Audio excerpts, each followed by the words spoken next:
ഭക്തവത്സലനായ ഭഗവാൻ തൻ്റെ സന്തതസഹചാരിയും ഭക്തോത്തമനുമായ ഉദ്ധവന് വേദത്തിൻ്റെ രഹസ്യത്തിനെ പറഞ്ഞു കൊടുക്കണു. ഉദ്ധവ, വേദം അതിസൂക്ഷ്മമാണ്. ഓങ്കാരമാണ് അതിൻ്റെ സൂക്ഷ്മരൂപം എന്ന് പറയുന്നത്. ഇങ്ങനെ ആ ബ്രഹ്മജ്ഞാനികൾക്ക് മാത്രം അറിയാനായിട്ട് സാധിക്കുന്നതും സാധാരണക്കാർക്ക് ധരിക്കാൻ പ്രയാസമായിരിക്കുന്നതുമാണ് വേദാർത്ഥം. ബ്രഹ്മം എന്നത് ശബ്ദരൂപമായിട്ട് വിളങ്ങുന്നത് കൊണ്ട് വേദത്തിനെ ബ്രഹ്മമെന്നും ശബ്ദമെന്നും ശബ്ദബ്രഹ്മമെന്നും നാദബ്രഹ്മമെന്നും എല്ലാം പറയുന്നുണ്ട്. ശബ്ദം എന്നത് രണ്ട് തരത്തിലുണ്ട്: സൂക്ഷ്മം, സ്ഥൂലം. അതുകൊണ്ട് തന്നെ ശബ്ദത്തിൻ്റെ സ്വരൂപവും അർത്ഥവും ഗ്രഹിക്കാനായിട്ട് വളരെ പ്രയാസമുണ്ട് എന്ന് ഭഗവാൻ പറയുന്നു. ആദ്യം ആ സൂക്ഷ്മ ശബ്ദം പ്രാണസ്വരൂപമായിട്ട് ഭവിച്ചു. അതിന് പര എന്നാണ് പറയുക. ഉദ്ധവ, ആ ശബ്ദബ്രഹ്മം എന്നത് സുദുർബോധമാണ്, പ്രാണേന്ദ്രിയ മനോമയമാണ്, സമുദ്രം പോലെ കര കാണാത്തതും ആഴമേറിയതും അഗാധവുമാണ്. അതുകൊണ്ട് അതിനകത്തേക്ക് കടക്കുക അത്ര എളുപ്പമല്ല. അനന്തശക്തിയും സർവവ്യാപിയുമാണ് ബ്രഹ്മം. അത് ഞാൻ തന്നെയാണ്. അതെങ്ങനെയാണ് മറ്റുള്ളവർക്ക് ഗ്രാഹ്യമായി തീരണത് എന്ന് ഞാൻ പറഞ്ഞു തരാം എന്ന് ഭഗവാൻ പറഞ്ഞുകൊണ്ട് ആ നാദബ്രഹ്മത്തിൻ്റെ ഓരോ ഘട്ടങ്ങളെ വർണ്ണിച്ചു കൊടുക്കണു. നാദബ്രഹ്മം ആദ്യം പ്രാണസ്വരൂപമായിട്ട് ഭവിച്ചു. അതിന് അതിസൂക്ഷ്മമായ ആ ശബ്ദത്തിന് പര എന്നാണ് പറയുക. പിന്നെ അത് മനോമയമായി തീർന്നു. അപ്പോൾ അതിന് പശ്യന്തി എന്ന് പറയണു. പിന്നെ വാഗീന്ദ്രിയ പ്രധാനമായിട്ട് വാക്കിനെ പ്രകാശിപ്പിക്കുന്ന രീതിയിൽ ആ സ്ഥിതിയിലെത്തിയപ്പോൾ അത് ഇന്ദ്രിയമായിട്ട് ഭവിച്ചു. ആ ശബ്ദത്തിന് മധ്യമ എന്നാണ് പേര് പറയുക. ആ ശബ്ദം വാഗീന്ദ്രിയത്തിൽ കൂടി ജിഹ്വയിൽ കൂടി പ്രസരിക്കുമ്പോൾ, നാവിൽ കൂടി പുറത്തേക്ക് പ്രകാശിക്കുമ്പോൾ മാത്രമാണ് ശ്രോത്രേന്ദ്രിയത്തിന് വിഷയമാവുന്നത്. അതിന് വൈഖരി എന്നാണ് പറയുക. ഇങ്ങനെ പര, പശ്യന്തി, മധ്യമ, വൈഖരി എന്നീ രൂപങ്ങളിലായിട്ട് ആ നാദബ്രഹ്മം അനുഭവവേദ്യമാവണു. പ്രാണസ്വരൂപം എന്നത് പര, മനോമയം എന്നത് പശ്യന്തി, വാഗീന്ദ്രിയ സ്വരൂപമായത് മധ്യമ, ശ്രോത്രത്തിന് വിഷയമായത് നമ്മൾ കേൾക്കുന്നത് വൈഖരി എന്നീ 4 ഘട്ടങ്ങൾ പറഞ്ഞു. ഒരു ശരീരത്തിൽ പ്രാണൻ ഇരിക്കണോ എന്നുള്ളത് എല്ലാവർക്കും അനുഭവമുള്ളതാണ്. സർവ്വശരീരങ്ങളിലും ഇരിക്കുന്ന പ്രാണന്റെ ഒട്ടാകെയുള്ള തുകയ്ക്ക് സമഷ്ടി പ്രാണൻ എന്നാണ് പറയുക. ഈ സമഷ്ടി പ്രാണന് കാലം, ദേശം തുടങ്ങിയവ കൊണ്ട് പരിച്ഛേദം ഇല്ലാത്തതിനാൽ അനന്തപാരം എന്നാണ് പറയുക. അതുകൊണ്ട് പ്രാണസ്വരൂപമായിരിക്കുന്ന പര എന്ന ശബ്ദബ്രഹ്മം അനന്തപാരമാണ് എന്നർത്ഥം. അതിൻ്റെ അർത്ഥവും സാധാരണ ബുദ്ധി കൊണ്ട് അറിയാൻ കഴിയാത്ത വിധം ഗഹനമായിട്ട് കിടക്കണു ഉദ്ധവ. അതുകൊണ്ട് അഗാധമായിട്ടും കടക്കാൻ അസാധ്യമായിരിക്കുന്ന സാധാരണ സമുദ്രവും ശബ്ദബ്രഹ്മവും ഏതാണ്ട് ഒരുപോലെ ആണ് എന്ന് പറയാം. അനേക ദുഷ്ടജന്തുക്കളുള്ള ആ സമുദ്രത്തിൽ പല രത്നങ്ങളുമുണ്ട്. അഗാധമായ സമുദ്രത്തിലേക്ക് ആണ്ട് മുങ്ങുന്നവർക്ക് മാത്രമേ രത്നം കിട്ടുള്ളൂ. സമുദ്രത്തിന് രത്നാകരം എന്നൊരു പര്യായമുണ്ട്. ആഴത്തിൽ ആര് മുങ്ങുന്നുവോ അവനാണ് അമൂല്യമായ രത്നം കിട്ടുക എന്ന് പറയുന്നത് പോലെ സമുദ്രത്തിൽ ഇറങ്ങി സഞ്ചരിക്കാൻ എല്ലാവർക്കും കഴിയില്ല. അത്ര ധൈര്യമുള്ളവന് മാത്രമേ അതിലിറങ്ങി, ശക്തിയുള്ളവന് മാത്രമേ, സിദ്ധിയുള്ളവന് മാത്രമേ ഇറങ്ങി സമുദ്രത്തിൽ യാത്ര ചെയ്യാൻ കഴിയുള്ളൂ എന്ന് പറയുന്നത് പോലെ പ്രയാസമായ വേദത്തിൽ നിന്ന് സാരമായ അർത്ഥം ഗ്രഹിക്കാനായിട്ട് അതിനിർമ്മലമായ സൂക്ഷ്മ ബുദ്ധിയുള്ളവർക്ക് മാത്രമേ ഗ്രഹിക്കാൻ കഴിയുള്ളൂ ഉദ്ധവ. അനന്തപാരം ഗംഭീരം ദുർവിഗാഹ്യം സമുദ്രവത്. അപ്പോൾ അതിഗഹനമാണ്. നിർമ്മലമായ കൂർമ്മ ബുദ്ധിയുള്ളവർക്ക് മാത്രമേ സാധിക്കുള്ളൂ ഈ വേദത്തിൻ്റെ മൂല്യത്തിനെ അറിയാൻ. പര, പശ്യന്തി, മധ്യമ, വൈഖരി എന്ന 4 വിധ ശബ്ദങ്ങളിൽ ആദ്യത്തെ 3 ദേഹ അന്തർഭാഗത്ത് തന്നെയാണ് ഇരിക്കുന്നത്.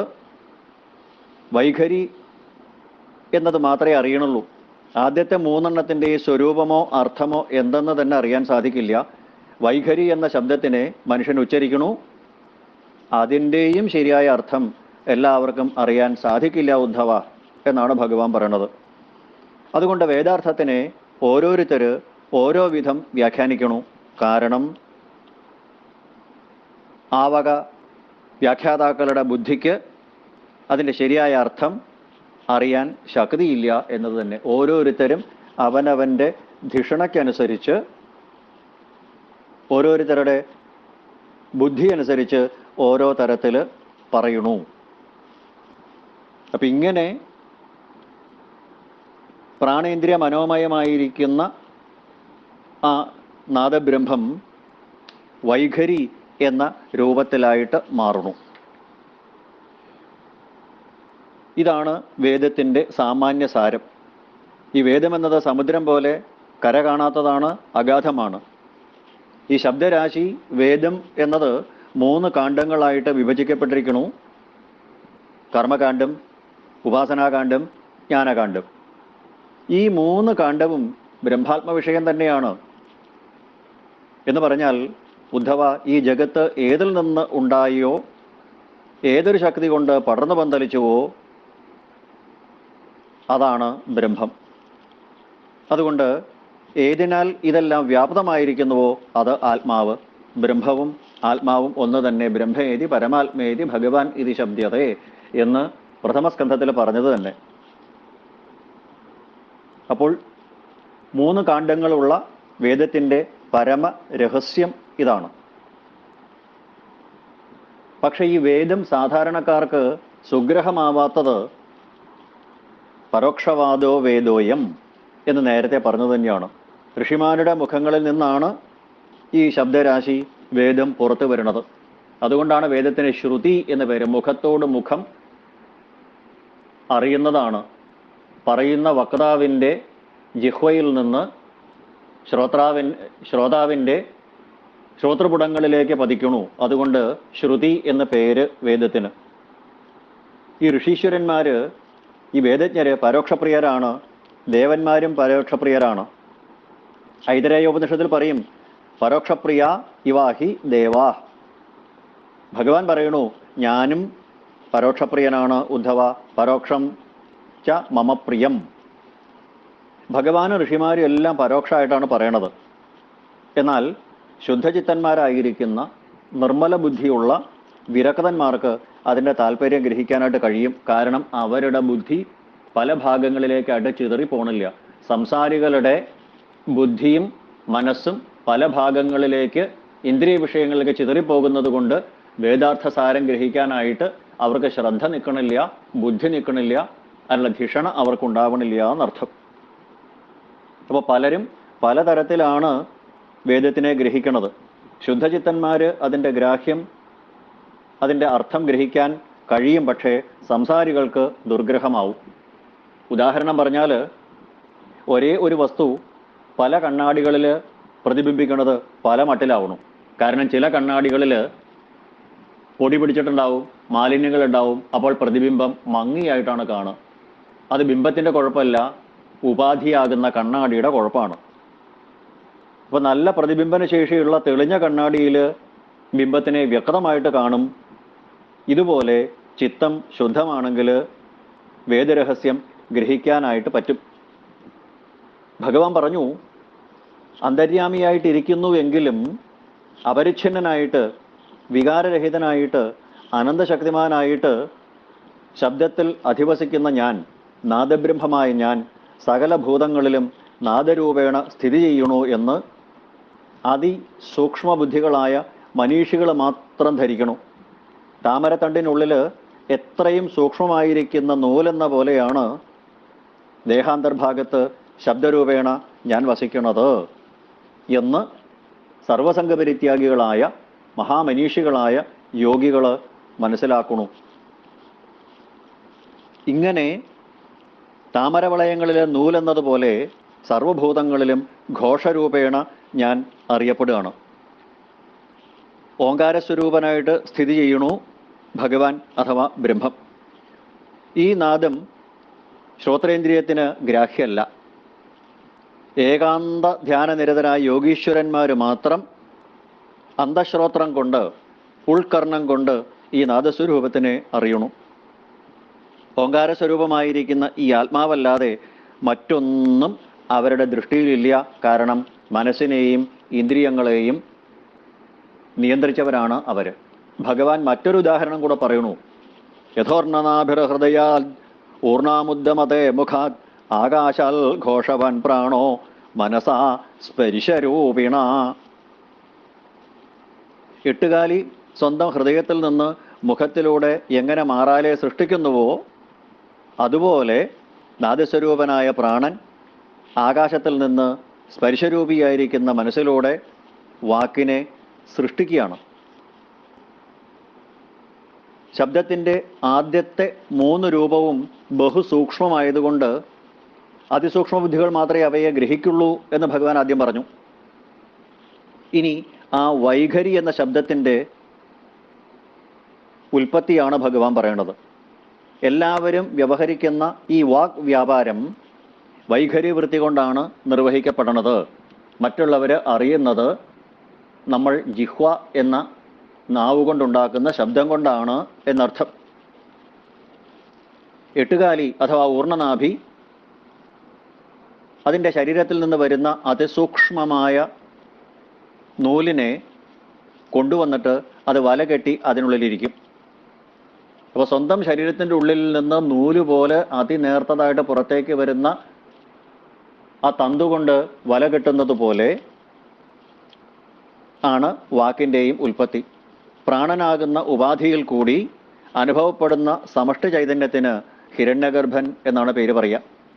മഹാപ്രഭുവായിട്ടുള്ള ഭഗവാൻ ഹിരണ്യഗർഭൻ അമൃതമയനാണ്, ഛന്ദമയനാണ്. ആ ഭഗവാനാണ് ഈ നാദരൂപനായിട്ട് ചലിക്കുന്നത്. ആ നാദത്തിൻ്റെ ആസ്പദം ആകാശമാണ്. അത് തന്നെ ഹൃദയാകാശം. അതിൽ ചലനമുണ്ടാവണു. ഈ ചലനത്തിനെയാണ് മനസ്സ് എന്ന് വിളിക്കുക. ഈ മാധ്യമത്തിൽ കൂടി, മനസ്സ് എന്ന മാധ്യമത്തിൽ കൂടി ശബ്ദബ്രഹ്മസ്വരൂപമായിരിക്കുന്ന വാക്കിനെ സൃഷ്ടിക്കണു. ശബ്ദം വാക്കാകുന്ന സ്വരൂപത്തിനെ എടുക്കുമ്പോൾ മാത്രമേ അല്പമെങ്കിലും ഗ്രഹിക്കാൻ സാധിക്കുള്ളൂ.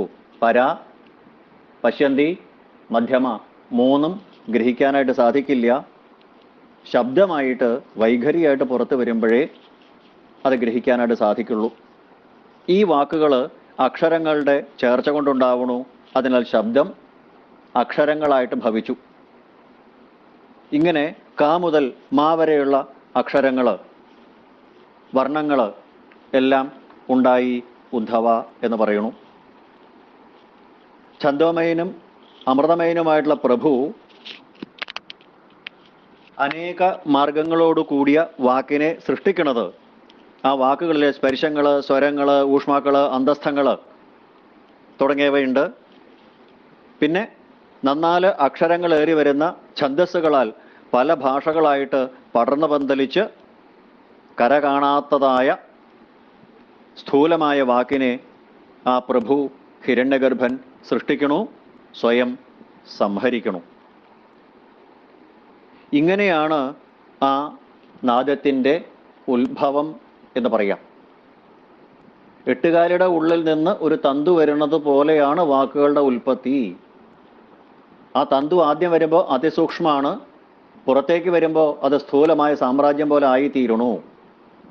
ആത്മാവിൻ്റെ നാദസ്വരൂപമാണ് ഓങ്കാരം. ഇത് പര എന്ന പേരിൽ പ്രാണോപാധികം ആയിരിക്കുമ്പോൾ അതിസൂക്ഷ്മമാണ് എന്ന് പറഞ്ഞു. എട്ടുകാലിയുടെ ഉള്ളിലിരിക്കുന്ന തന്തു പോലെ. ആത്മാവിൻ്റെ സൂക്ഷ്മമായ നാദത്തിന് ആസ്പദം ആകാശാണ്. അത് പര ചലിച്ച് പശ്യന്തിയിലെത്തും. പശ്യന്തിയിൽ നിന്ന് മധ്യമയാവും. മധ്യമയിൽ നിന്ന് സൂക്ഷ്മനാദം അത് വൈഖരിയായിട്ട്, സ്ഥൂലമായ രൂപം വൈഖരിയായിട്ട് വരണു. ഇങ്ങനെ മനസ്സ് സ്പർശരൂപിയായിട്ട് മാറണു. സ്പർശരൂപി എന്ന് പറഞ്ഞാൽ നേരത്തെ പറഞ്ഞ പോലെ ക മുതൽ മാ വരെയുള്ള 25 അക്ഷരങ്ങൾ എന്നർത്ഥം. എല്ലാ അക്ഷരങ്ങളുടെയും പ്രാതിനിധ്യം ഇവിടെ ഈ സ്പർശ ശബ്ദത്തിനുണ്ട്. ആ മുതൽ ഔ വരെയുള്ളത് സ്വരങ്ങൾ, ക മുതൽ മാ വരെ സ്പർശങ്ങൾ, യാ രാ ലാ വ 4 അക്ഷരങ്ങൾ അന്തസ്ഥങ്ങൾ, ഷാ ഷാ സാഹ ഊഷ്മാക്കൾ എന്നാണ് സാമാന്യേന വിവരണം പറയുക. അപ്പോൾ ആദ്യം മനസ്സ് സ്വര സ്പർശാദി അക്ഷരസ്വരൂപം കൈക്കൊള്ളുന്നു എന്നാദ്യം പറഞ്ഞു. മനസ്സാണ് അക്ഷരങ്ങളെ രൂപപ്പെടുത്തുന്നത്. മനോരാജ്യം പ്രകാശിക്കുന്നത് അക്ഷരങ്ങളിലൂടെയാണ്. ഇത് പുറമേക്ക് ഉച്ചരിക്കുന്നത് വാക്ക് ഇന്ദ്രിയത്തിലൂടെയാണ് എന്ന് മാത്രം. നേരത്തെ പറഞ്ഞതുപോലെ എട്ടുകാലിയുടെ മുഖത്തിലൂടെ പുറത്തു വന്നാൽ തന്തു മാറാല എന്ന സാമ്രാജ്യമാകും എട്ടുകാലിയുടെ സാമ്രാജ്യം. ഇതുപോലെ സൂക്ഷ്മസ്വരൂപമായ പര എന്ന നാദം, ആത്മസ്വരൂപം, ബ്രഹ്മസ്വരൂപം അക്ഷരങ്ങളായിട്ട് പുറത്തു വരുമ്പോൾ അതിസ്ഥൂലമായിട്ട് മാറണു, ഗ്രാഹ്യമായിത്തീരണു. ഇതാണ് ഭഗവാൻ സഹസ്രപദവീം എന്ന് പറയാൻ കാരണം. ഛന്ദോമയോ അമൃതമയ സഹസ്രപദവീം പ്രഭു എന്ന് പറയാൻ കാരണം ഇതാണ്. വൈദികവും ലൗകികമായ അക്ഷരങ്ങൾ അനന്താണ്. എല്ലാ ഭാഷകളും അക്ഷരാത്മകമാണ്. പിന്നീട് ആ ഛന്ദസ്സുകളെ കുറിച്ചാണ് ഭഗവാൻ പറഞ്ഞത്.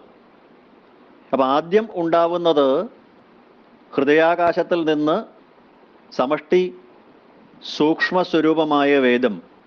ആ വേദങ്ങളിൽ നിന്ന്, ആ നാദത്തിൽ നിന്ന് അക്ഷരങ്ങളും വാക്കുകളും ഉണ്ടായി. ആ സമഷ്ടി സ്വരൂപം, ആദിയിൽ വചനമുണ്ടായി എന്ന് പറയുന്നത് പോലെ ഈ സമഷ്ടി ശബ്ദരൂപത്തിന് ഓങ്കാരം എന്ന് പറയുന്നു. സകല മന്ത്രങ്ങളുടെയും മൂലാക്ഷരമായിരിക്കുന്ന ഈ പ്രണവം ബ്രഹ്മവാചകം. ഇങ്ങനെ അനേക മാർഗത്തിൽ കൂടി പ്രവഹിച്ച് ഭഗവാൻ ഹിരണ്യഗർഭൻ വാക്കുകളെ സൃഷ്ടിക്കുന്നു. വിചിത്ര ഭാഷാവിതതാം ഛന്ദോഭിശ്ചതുരുത്തരൈ അനന്തപാരാം ബൃഹതിം ത്രിജാക്ഷിപതേ സ്വയം ഗായത്രി ഉഷ്ണിക് അനുഷ്ടുപ് ച ബൃഹതി പങ്ക്തിരേവച തൃഷ്ടുപ് ജഗത്യതിച്ഛന്ദോ ഹത്യഷ്ട്യതിജഗത് വിരാട് എന്നുള്ള ഛന്ദസ്സുകളോട് കൂടിയതാണ് ശബ്ദബ്രഹ്മം എന്ന് പറയുന്നു. അതായത് പരമാത്മാവാണ് സൂക്ഷ്മസ്വരൂപമായിരിക്കുന്ന ഓങ്കാരം, എല്ലാത്തിൻ്റെയും അടിസ്ഥാനം. ആ ഉ മ 3 വർണ്ണങ്ങളോട് കൂടിയ ആ വേദത്തിൻ്റെ സ്വരൂപം. അതാണ് നാദബ്രഹ്മത്തിൻ്റെ ഏറ്റവും മൂല ശബ്ദം ഓങ്കാരം. സ്ഥൂലമായിരിക്കുന്ന എല്ലാ അക്ഷരങ്ങളും പരമാത്മസ്വരൂപമാണ്. ഓരോ വ്യക്തിയിലുമുള്ള ചൈതന്യത്തിന്, വ്യഷ്ടി ചൈതന്യത്തിന് ജീവൻ എന്നാണ് പറയുക.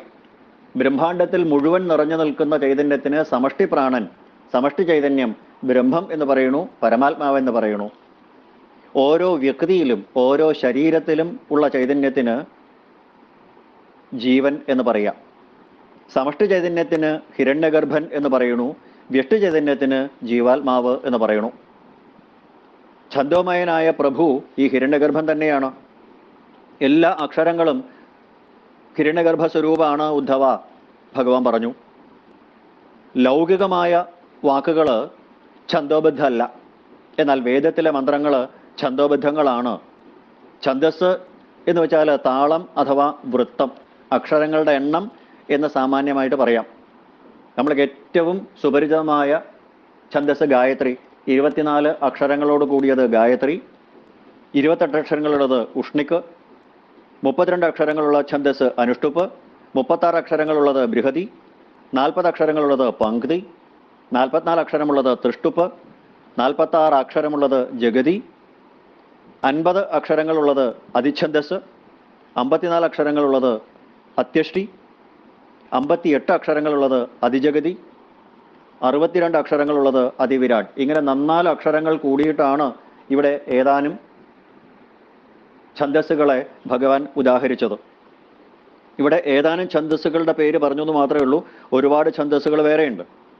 അവയുടെ സ്വരൂപവും രഹസ്യവും അറിയുക എന്നുള്ളത് വളരെ ബുദ്ധിമുട്ടാണ് ഉദ്ധവ. എന്തിനെ ചെയ്യണു? എന്തിനെ പ്രകാശിക്കണു, എന്തിനെ ഉദ്ദേശിച്ച് വികൽപ്പിക്കും എന്നുള്ള ഇതിൻ്റെ ആന്തരാർത്ഥത്തിനെ ലോകത്തിൽ ആരും അറിയണില്ല ഉദ്ധവ. വാക്കുകളുടെ സ്വരൂപ വലിപ്പത്തിനെ തന്നെ അറിയാൻ കഴിയില്ല എന്ന് കാണിക്കാൻ വേണ്ടിയിട്ടാണ് ഏതാനും ഛന്ദസ്സുകളെ പറ്റി ഉദാഹരിച്ചത്. അർത്ഥമറിയാനോ അതിലും പ്രയാസമാണ് എന്ന് പറയുന്നു. കർമ്മകാണ്ഡത്തിലുള്ള വിധിവാക്യങ്ങൾ കൊണ്ട് വാഗ്രൂപമായിരിക്കുന്ന ഈ വേദം എന്തു ചെയ്യണു? ദേവതാകാണ്ഡത്തിലുള്ള മന്ത്രവാക്യങ്ങൾ കൊണ്ട് എന്തിനെ പ്രകാശിപ്പിക്കണു? ജ്ഞാനകാണ്ഡത്തിൽ എന്തിനെ ഉദ്ദേശിച്ചിട്ടാണ് നിഷേധാർത്ഥത്തിനെ കൽപ്പിച്ചത്? തുടങ്ങിയ ചോദ്യങ്ങളെ, ആന്തരാഭിപ്രായങ്ങളെ ലോകത്തിൽ ഞാനല്ലാതെ മറ്റൊരു മഹർഷിയും ഒരു യോഗിയും അറിഞ്ഞിട്ടില്ല. എന്ന് പറഞ്ഞാൽ എന്നെക്കുറിച്ച് ഞാനല്ലാതെ മറ്റാരും അറിഞ്ഞിട്ടില്ല എന്ന് പറയണു. മാം വിധത്തെ ഭിധത്തെ മാം വികൽപ്പാപോഹ്യതേ ത്വഹം ഏതാവാൻ സർവവേദാർത്ഥ ശബ്ദ ആസ്ഥായ മാം ഭിദാം മായാമാത്രമനോദ്യാന്തേ പ്രസിദ്ധ്യ പ്രസീദതി. ആ വേദത്തിൻ്റെ കൂടുതലായിട്ടുള്ള മാഹാത്മ്യത്തിനെ കുറിച്ച് പറയുകയാണ്. വേദം എന്നെ കൽപ്പിക്കണു, എന്നെ പറയണു, എന്നെ വികൽപ്പിച്ച് നിഷേധിക്കണു എന്നാണ് ഭഗവാൻ പറയണത്. അതായത് വേദം എന്നത് കാണ്ഡത്രയാത്മകമാണ്. കർമ്മകാണ്ഡം, ജ്ഞാനകാണ്ഡം, ഉപാസനാകാണ്ഡം, 3 കാണ്ഡങ്ങളോട് കൂടിയതാണ് വേദം, ഭഗവാന്റെ വാക്കുകളാകുന്ന വേദം. 3 കാണ്ഡത്തിനും പ്രതിപാദ്യ വിഷയമായിരിക്കുന്നത് ഭഗവാൻ തന്നെയാണ്. കർമ്മകാണ്ഡം ഭഗവാനെ യജ്ഞസ്വരൂപനായിട്ട് കൽപ്പിക്കുകയാണ്. യജ്ഞോ വൈ വിഷ്ണു എന്നാണ് കർമ്മകാണ്ഡത്തിൻ്റെ പ്രഖ്യാപനം. ഉപാസനാകാണ്ഡത്തിൽ പല ദേവന്മാരെയും ഉപാസിക്കാൻ വേണ്ട നിർദ്ദേശമുണ്ട്. അവിടെ ഉപാസ്യദേവതകളായി കൽപ്പിക്കപ്പെടുന്ന ദേവന്മാര് ഇന്ദ്രൻ, വായു, അഗ്നി മുതലായവരാണ്. ഇന്ദ്രനായും വായുവായിട്ടും അഗ്നിയായിട്ടും മറ്റു പല ദേവന്മാരുടെ രൂപത്തിലും വന്ന് ഉപാസകനെ അനുഗ്രഹിക്കുന്നത് ഒരേ ഒരു പരമാത്മാവ് തന്നെയാണ്. അനുഗ്രഹായ ഭക്താനാം സ്വേച്ഛയാ ഗൃഹതേതനും എന്ന ആപദവാക്യം പോലെ ഉപാസകാനാം കാര്യാർത്ഥം ബ്രഹ്മണോ രൂപകൽപ്പന എന്ന് ഉപനിഷദ് വാക്യം പോലെ ഏകം സദ്വിപ്ര ബഹുധാ വദന്തി എന്നെല്ലാം പറയുന്നത് പോലെ ഒരേ ഒരു ചൈതന്യത്തിന് തന്നെയാണ് പല രൂപങ്ങളായിട്ട് ഉപാസിക്കുന്നത്. അപ്പം ഒരേ ഒരു പരമാത്മാവ് പല രൂപങ്ങളിലായിട്ട് ഇന്ദ്രനായിട്ടും അഗ്നിയായിട്ടും വായുവായിട്ടും വരുണനായിട്ടും എല്ലാം വരുന്നു. അതായത് ഉപാസനാകാണ്ഡത്തിലെ പ്രതിപാദ്യവും ഭഗവാൻ തന്നെ എന്നർത്ഥം. ഇനി ജ്ഞാനകാണ്ഡത്തിലോ ഇവിടെ പലതില്ല. നേഹ നാനാസ്തി കിഞ്ചന. പലത് എന്ന് തോന്നണത് അത് അധ്യാസം കൊണ്ടാണ്, അജ്ഞത കൊണ്ടാണ്. ഇതെല്ലാം ബ്രഹ്മം തന്നെയാണ്, പരമാത്മാവ് തന്നെ, ഭഗവാനിൽ നിന്ന് അന്യമായിട്ട് ഒന്നും തന്നെ ഇല്ല. സർവം ഖല്ലുദം ബ്രഹ്മ. ഇതാണ് ജ്ഞാനകാണ്ഡത്തിൻ്റെ പ്രഖ്യാപനം. അപ്പൊ നേഹ നാനാസ്തി കിഞ്ചന, സർവം ഖല്ലുദം ബ്രഹ്മ, അയമാത്മാ ബ്രഹ്മ തുടങ്ങിയിട്ടുള്ള വേദവാക്യങ്ങൾ പറയണതെല്ലാം ആ ബ്രഹ്മത്തിനെ കുറിച്ച് മാത്രമാണ്. അതായത് വേദത്തിലെ 3 കാണ്ഡത്തിൻ്റെയും ചിന്താവിഷയം ഒന്ന് തന്നെയാണ് ഉദ്ധവ, ഭഗവാൻ. അതായത് ആ ഭഗവാനെ ഭജിക്കുക എന്നുള്ളത്. ആത്മാവല്ലാതെ, പരമാത്മാവല്ലാതെ, ഭഗവാനല്ലാതെ മറ്റൊന്നും സത്യമായിട്ട് ഇല്ല എന്നതാണ് ഭഗവാൻ പറഞ്ഞതായിട്ടുള്ള നിഷേധം എന്ന് വേണമെങ്കിൽ പറയാവുന്നത്. അപ്പം ഇവിടെ ഈ പ്രപഞ്ചത്തിൽ പലത് എന്ന് പറയുന്നത് ഇല്ല, എല്ലാം ഒന്ന് തന്നെയാണ് എന്ന് പറയണു. ഇതിനെ പല ആൾക്കാർ അവരവരുടെ ധിഷണയനുസരിച്ച്, അവരുടെ ഓരോരുത്തരുടെയും കഴിവനുസരിച്ച് ഓരോ രീതിയിൽ എന്നെക്കുറിച്ച് പറയണു എന്ന് മാത്രമേ ഉള്ളൂ. ഏകം സദ്വിപ്ര ബഹുധാ വദന്തി. ഞാനല്ലാതെ മറ്റാരും വേദാർത്ഥം ശരിക്കറിയണില്ല എന്ന് പറഞ്ഞപ്പോഴാണ് ഭഗവാനോട് ഉദ്ധവൻ ചോദിച്ചത്, അങ്ങനെയാണെങ്കിൽ ആ വേദ താല്പര്യം എന്താണ് എന്ന് അങ്ങ് തന്നെ പറഞ്ഞു തരണം എന്ന് പറഞ്ഞപ്പോൾ ഭഗവാൻ ചുരുക്കി പറയാണ്, കർമ്മകാണ്ഡത്തിൽ യജിക്കേണ്ട ദേവതയായിട്ട് എന്നെ കാട്ടിക്കൊടുക്കണു. ദേവതാകാന്ഡത്തിൽ എല്ലാവർക്കും ഭജിക്കാനുള്ള ദേവനായിട്ട് എന്നെ തന്നെ നിർദ്ദേശിക്കണു. ജ്ഞാനകാന്ഡത്തിൽ ആകാശാദി സർവഭൂതങ്ങളും എന്നിൽ നിന്നുണ്ടായി, ഞാനല്ലാതെ മറ്റൊന്നുമില്ല എന്ന് കാണിക്കണു. ഭേദമുണ്ടായ ക്രമത്തിനെ കാട്ടിക്കൊടുത്ത ശേഷമാണ് നേഹനാനാസ്തി കിഞ്ചന, ഒന്ന് മാത്രമല്ലാതെ പലതിവിടെയില്ല എന്ന നിഷേധവാക്യത്താൽ എന്നെ തന്നെ പരമാർത്ഥ സ്വരൂപനായിട്ട് കാണിക്കണു. അതുകൊണ്ട് എല്ലാ വേദവും പറയുന്നതിൻ്റെ സാരം ഇത് മാത്രമാണ്. ഈ കാണപ്പെടുന്നത് മുഴുവൻ മായാമാത്രം. ഈ പ്രപഞ്ചസ്വരൂപേണ പ്രകാശിക്കുന്നത് ജഗൻ മിഥ്യ. അദൃശ്യമായിട്ട് അവ്യവഹാര്യമായിട്ടിരിക്കുന്ന ഒരേ ബ്രഹ്മചൈതന്യം മാത്രം സത്യം. ബ്രഹ്മസത്യം ജഗന്മിഥ്യ എന്ന ആപ്തവാക്യത്തിനെയാണ് ഭഗവാൻ ഇവിടെ പറയണത്. ബ്രഹ്മസത്യം എന്ന് വിധിക്കണു, ജഗന്മിഥ്യ എന്ന് നിഷേധിക്കണു. ഇങ്ങനെ ഉദ്ധവന് ഉപദേശിച്ചു കൊടുക്കുകയാണ്.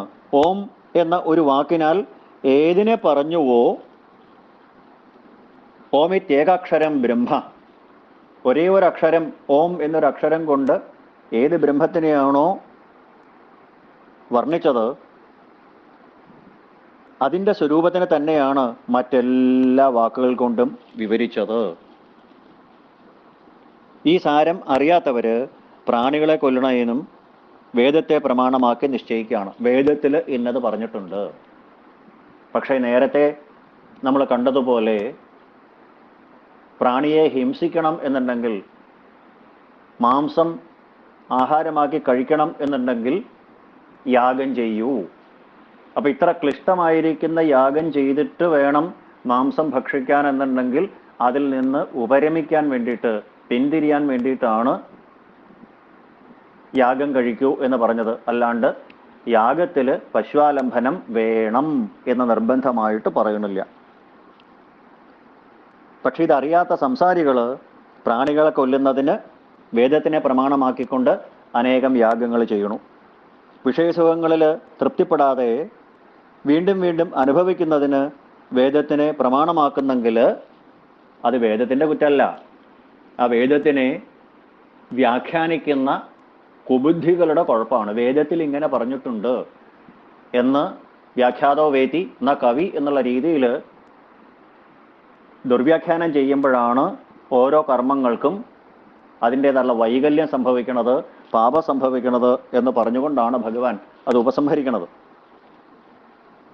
അപ്പോൾ വേദത്തിനെ പ്രമാണമാക്കുന്നെങ്കിൽ, അത് സംസാരികൾ പ്രമാണമാക്കുന്നു എങ്കിൽ അത് വേദത്തിൻ്റെ കുഴപ്പമല്ല, വേദത്തിലേക്ക് നോക്കുന്നവരുടെ കണ്ണിൻ്റെ കുഴപ്പമാണ്, ദൃഷ്ടിയുടെ വ്യത്യാസം കൊണ്ടാണ്, ധിഷണയുടെ വ്യത്യാസം കൊണ്ടാണ് ഓരോന്നിനും ഓരോ തരത്തിലുള്ള അർത്ഥം കൽപ്പിക്കുന്നത് എന്നർത്ഥം.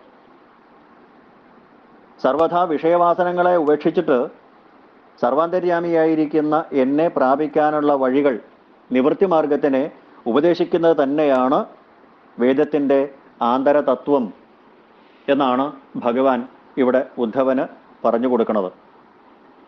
ഇങ്ങനെ ശബ്ദം അഥവാ വേദം എന്നെ ആശ്രയിച്ച് ഭേദത്തിനെ മായാമാത്രം എന്ന് തള്ളിക്കളയണു. ഇവിടെ വ്യത്യസ്തം പലത് എന്നത് ഇല്ല. അപ്പം ആ ഭേദത്തിനെ, ദ്വൈതത്തിനെ, പലതരത്തിലുള്ള ആ വസ്തു അത് മായയായിട്ട് തോന്നുന്നതാണ് എന്ന് പറഞ്ഞ് തള്ളിക്കളയണു. ഒടുവിൽ പ്രസാദിക്കണു. ഇത് മാത്രമാണ് സർവ വേദ സാരം. ഭഗവാൻ ഒന്നും കൂടി ആ വേദത്തിനെ പറഞ്ഞുകൊണ്ട് ആ ഉപസംഹരിക്കുകയാണ്. വേദത്തിൻ്റെ സാരത്തിനെ അതിസൂക്ഷ്മമായിരിക്കുന്ന ഓങ്കാരത്തിൽ നിന്ന് വികസിച്ച് പടർന്ന് പന്തലിച്ചതാണ് ശബ്ദരാശിയായിരിക്കുന്ന വേദം. ആദ്യമുണ്ടായ നാദബ്രഹ്മം ഓം എന്നത്. ആധുനിക ശാസ്ത്രവും ഇത് തന്നെയാണ് പറയണത്. ഈ ഓങ്കാരം എന്നത് ഈശ്വരസ്വരൂപമാണ്. ഇതിൽ 3 കാണ്ഡങ്ങളുണ്ട്. പരമാത്മാവ് മാത്രമാണ് സത്യവസ്തു എന്ന് വേദം ചൂണ്ടിക്കാണിക്കണം. ആ ആത്മാവിനെ സാക്ഷാത്കരിക്കണം. അത് സാധിക്കണം എന്നുണ്ടെങ്കിൽ ചിത്തശുദ്ധാവണം. ചിത്തശുദ്ധിക്ക് വേണ്ടിയിട്ടാണ് കർമ്മയോഗം അനുഷ്ഠിക്കണം എന്ന കർമ്മകാന്ഡം നിർദ്ദേശിച്ചത്. അല്ലാതെ കർമ്മത്തിൽ കുടുങ്ങിക്കിടക്കാനല്ല. പ്രാചീന ബർഹിസിനെ പോലെ കർമ്മഠന്മാരായ ആൾക്കാർ കർമ്മകാണ്ഡത്തിൽ തന്നെ കുടുങ്ങിക്കിടക്കുന്നത് വേദവാക്യങ്ങളെ മനസ്സിലാക്കാത്തത് കൊണ്ടാണ്. അത് ശ്രീനാരദ മഹർഷി വ്യക്തമായിട്ട് കാണിച്ചു കൊടുത്തു പരഞ്ജനോപാഖ്യാനത്തിലൂടെ. അപ്പൊ കർമ്മങ്ങൾ ചെയ്ത് ചെയ്ത് ചെയ്ത് കർമ്മങ്ങൾ തന്നെത്താൻ ഇല്ലാതായി തീരണം, ചിത്തശുദ്ധി വരണം. അതിനു വേണ്ടിയിട്ടാണ് പല ദേവന്മാരെ ഉപാസിക്കുന്ന കാര്യം ഉപാസനാകാണ്ഡത്തിലുണ്ട്. എന്നാൽ ഈ ദേവന്മാര് വ്യത്യസ്തരല്ല, ഒരേ ഒരു പരമാത്മാവിന്റെ രൂപഭേദങ്ങളാണ്. ഇത് പൃഥുവിനോട് സാക്ഷാൽ ബ്രഹ്മാവ് എന്ന് പറയുന്നുണ്ട്. പൃഥു എന്ന രാജാവും ഇന്ദ്രൻ എന്ന രാജാവും ഒരേ പരമാത്മാവിന്റെ രണ്ട് മുഖങ്ങളായതുകൊണ്ട് നിങ്ങൾ തമ്മിൽ യുദ്ധം ചെയ്യാൻ പാടില്ല എന്ന് ചതുർത്ഥ സ്കന്ധത്തിൽ പൃഥുവിന്റെ കഥയിൽ പൃഥുചരിത്രത്തിൽ നമുക്ക് കാണാം. ഇതുപോലെ തന്നെ ഒരേ ഒരു പരമാത്മാവിന്റെ പല രൂപങ്ങളാണ് ഇന്ദ്രനും അഗ്നിയും യമനും വരുണനും എന്നുള്ളത്. ആത്മാവ് പലതില്ല, ആത്മാവല്ലാതെ സത്യമായിട്ട് മറ്റൊന്നില്ല എന്ന് ജ്ഞാനകാണ്ഡം ഉദ്ബോധിപ്പിക്കുകയാണ്. അപ്പോൾ വേദത്തിലെ വിധിനിഷേധങ്ങൾക്ക് അടിസ്ഥാനം എന്താണ് എന്ന് ഉദ്ധവൻ ചോദിച്ചപ്പോഴാണ് എല്ലാത്തിനെയും ഗുണമായിട്ട് കാണലാണ് ഏറ്റവും ശ്രേഷ്ഠമായത്. പിന്നീട് പറഞ്ഞതാണ് ഭഗവാൻ, ഒരുവന് ഗുണമായിരിക്കുന്നത് അന്യന് ദോഷമായിരിക്കാം. ഈ ഗുണദോഷങ്ങൾ ആത്യന്തികമല്ല. വേദത്തിലെ വിധിനിഷേധങ്ങൾക്ക് അടിസ്ഥാനം അധികാരിഭേദമാണ് എന്ന് പറഞ്ഞിട്ടാണ് ഈ വേദത്തിൻ്റെ താല്പര്യത്തിന് ഭഗവാൻ പറയാൻ തുടങ്ങിയത്. ചുരുക്കി പറഞ്ഞാൽ വേദത്തിൽ 3 കാണ്ഡങ്ങളിലും പ്രതിപാദിക്കുന്നത് ഒരേ ബ്രഹ്മത്തിനെ തന്നെയാണ്. ആ ബ്രഹ്മസാക്ഷാത്കാരത്തിന് വേണ്ടിയിട്ടാണ് കർമ്മകാണ്ഡവും ജ്ഞാനകാണ്ഡവും ഉപാസനാകാണ്ഡവും വർണ്ണിക്കപ്പെട്ടിരിക്കുന്നത്. ആ വേദാർത്ഥത്തിനെ അറിയാത്തവരായ ആൾക്കാരാണ് അതിനെ ദുർവ്യാഖ്യാനം ചെയ്ത് അവനവൻ്റെ ഇഷ്ടത്തിനനുസരിച്ച് വളച്ചൊടിച്ച് പ്രവർത്തിക്കുന്നത്. അതിൻ്റെ ഫലമായിട്ട് അവർ സംസാരത്തിൽ ചുറ്റിത്തിരിയണു.